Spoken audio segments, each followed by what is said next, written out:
falar sobre o Frei e tal, mas as pessoas veem o Vilela, a geração de hoje, né? Sei lá, 2020 começou, não? É. Então a geração de hoje, o Vilela do limitado, do inteligência limitada e tal. Mas, cara, é impressionante a sua bagagem, a sua história, assim, quando se fala de Fiz roteiro, muita coisa, o que a gente poderia trazer aí? Roteiro, você tocou em roteiros de onde? Que programa, que lugar, mais ou menos, Cara, assim, por cima, vamos lá. Foi muita coisa, né, cara? Roteiro de quadrinhos, roteiro de televisão, fiz pra Band, né? Fiz Aventuras da Tiazinha, quando a gente trabalhava pra eles lá na... Pânico não. Pânico não. Pânico eles exibiam nossas animações do Mundo Canibal. Ah, tá. Tinha o Mundo Canibal, eles exibiam as animações lá. E pra rádio a gente chegou uma época a ser sondado para fazer algumas pílulas de humor do Mundo Canibal também. Mas nunca trabalhei com eles, não. Mas, cara, eu tive envolvido em TV, rádio, tive programa de rádio. Não. MTV também como mandando material para eles lá. Fui roteirista do Brothers, que era um programa da Rede TV. Sim, sim.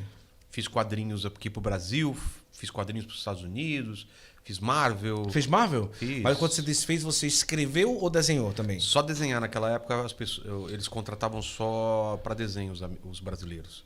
Hoje em dia já tem brasileiro fazendo roteiro também. Hoje você já não desenha mais, só ali de hobby mesmo.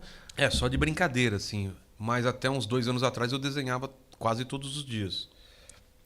2 anos atrás não, antes de começar o podcast, né? Vai fazer 4 anos agora.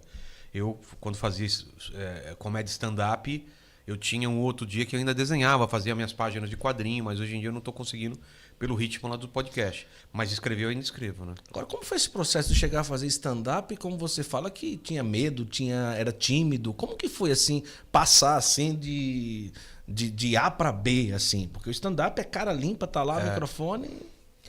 Cara, eu sempre, desde criança, eu tinha uma timidez absurda e eu lembro exatamente da noite que eu falei pra Deus, assim, falei, eu não quero mais ser assim, cara, eu não consigo fazer nada, não consigo conversar com meus amigos, não consigo apresentar trabalho na frente da classe, não consigo chegar numa garota que eu tô afim, e eu acho que foi na 8ª série ou na 7ª série, acho que foi na 8ª série, que eu falei assim com Deus, assim, um papo que eu nunca tive, né, porque até então eu só rezava aquela coisa igual todo mundo, o Pai Nosso, essas coisas assim, e não trocava ideia realmente com ele, né? Cara, eu acho que foi a primeira vez assim que eu troquei ideia com ele como se fosse um amigo, um pai, assim, e sem ninguém me ensinar a fazer isso, simplesmente porque eu não aguentava mais o quanto eu sofria de não conseguir fazer nada, eu era travado e eu desenhava, eu gostava de escrever.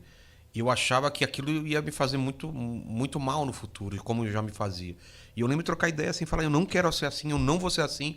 E a partir daquele momento eu decidi que eu ia enfrentar todos os meus medos. Aí, quem que vai apresentar o trabalho na escola, lá na frente? Eu vou. Cara, você foi e peitou mesmo. Foi, porque era o único jeito de eu ir me expondo àquilo.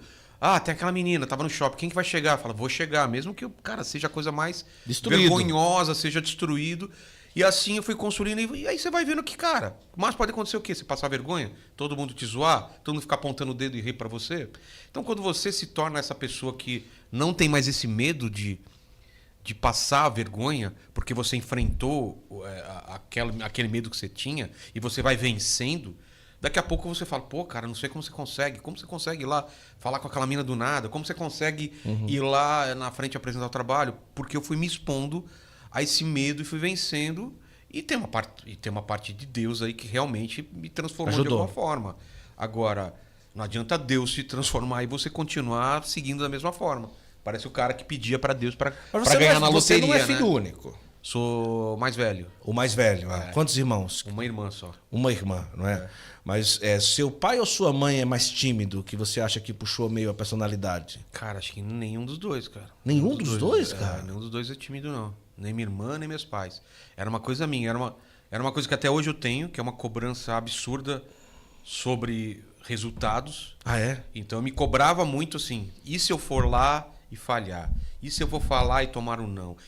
Eu ficava pensando em todos os cenários possíveis onde eu me ferrava, assim, onde eu me dava mal.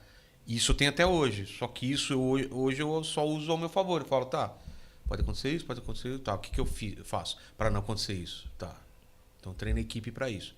para acontecer isso. Tá, então compro equipamento para isso. Para acontecer isso, tá, eu faço isso e isso, mas pode acontecer isso, isso e isso. Qual o pior cenário que pode acontecer? É isso. Eu absorvo aquilo e falo, tá, o pior cenário é esse que pode acontecer. Então, se ele acontecer, eu já estou preparado, não vai ser uma surpresa. Olha só. E beleza. Hoje em dia eu lido melhor. Agora, naquela época, foi uma coisa que eu tive e foi bem... Falando assim, parece que foi fácil, mas estou falando de meses e meses, talvez anos de uma coisa você vai vencendo. E a última delas foi essa coisa de... Não tem coisa onde você mais se expõe do que uma comédia stand-up, onde você está de cara limpa, tem de 40 a 4 mil pessoas na sua frente falando, tá, me faz rir. Tem que ter o resultado, ver a galera rindo e tal. Se a pessoa não ri, ela não está rindo de você. Você não está com um personagem, você não está com um roteiro de peça, com um script de peça, você não está protegido por um personagem ou por um texto antigo onde, se não riram, não é minha culpa. O texto pode ser sem graça.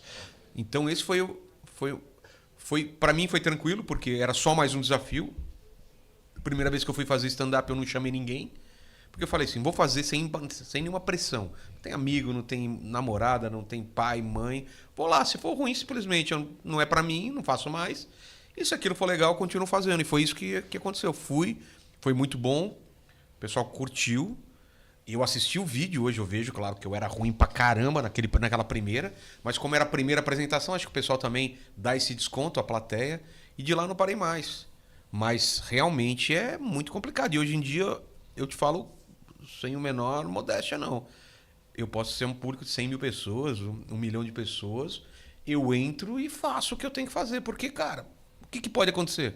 Eu passar uma vergonha, eu errar uma piada não entrar? Pode. Mas faz parte, cara. Eu tenho segurança do que eu já faço. Eu não estou me provando mais. O problema é quando começa uma coisa nova e tem... O podcast é uma coisa que demorou até um tempo. Sim. Estou fazendo certo? Por que não está crescendo? Canal do zero, né? Canal Você tinha outro canal, né? Tinha. E aí abriu do zero, né? Tem antes, tem 700 mil inscritos, que é o meu de comediante, né? Sim. E aí você fica naquela angústia, fala, cara, se eu tô fazendo certo, será que vai dar certo? Será que é isso mesmo? Tem aquele medo que você vai, com o tempo, você vai entendendo, não, é isso. Aí você vai corrigindo o curso, até que você entende qual é teu papel, e aí você vai e faz. Não tem erro. E respondendo uma pergunta anterior que você falou também, sobre se eu tenho noção da importância que o podcast tem, eu sempre tive na minha cabeça de fazer diferença para a vida de alguém. Sempre.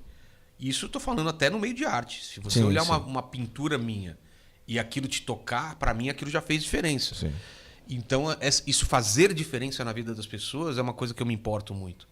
E fazer uma diferença pro bem. E o fato de você abrir o microfone para diversas ideias, para as pessoas pensarem e não ter preconceitos, para mim é uma forma de mudar a vida das pessoas. Esse é meu intuito.